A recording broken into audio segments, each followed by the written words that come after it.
prosesyon dito sa Liberation Street. At ito, gabi na. Naka-candle sila. Oh. Pagbililay. Sino bang ina ang hindi malulumbay na makita ang kanyang anak na sinasaktan at pinaparusahan kahit wala naman siyang ginawang kasalanan? Nagdurugo ang puso ng isang ina na makita ang kanyang anak na sinasaktan at pinaparusahan. Yan ay Biyernes Santo. Ngayon yung araw na hinuli ang ating hinuli. Nagpasa ng krus, tapos itinako, namatay. At muling mabubuhay sa linggo. At ang tawag naman doon ay linggo ng pagkabuhay.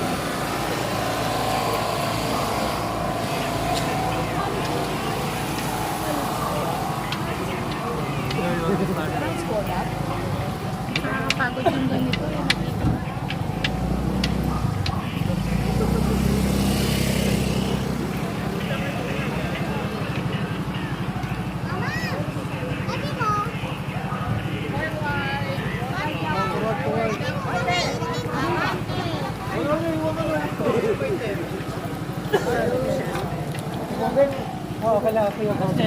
Hindi po ay nanonood sa Danilo Dizon.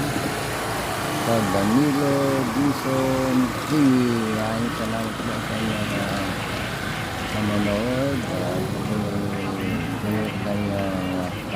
Thumbs up niya sa baba ng video. At pati na din po yung aking litrato para at pakiclick na po yung subscribe. Maraming salamat po. Hindi po nagawa sa akin guys.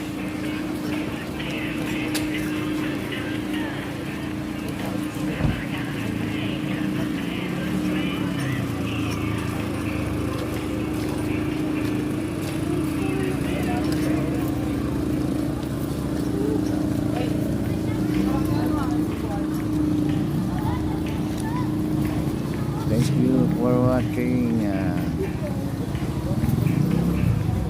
God bless.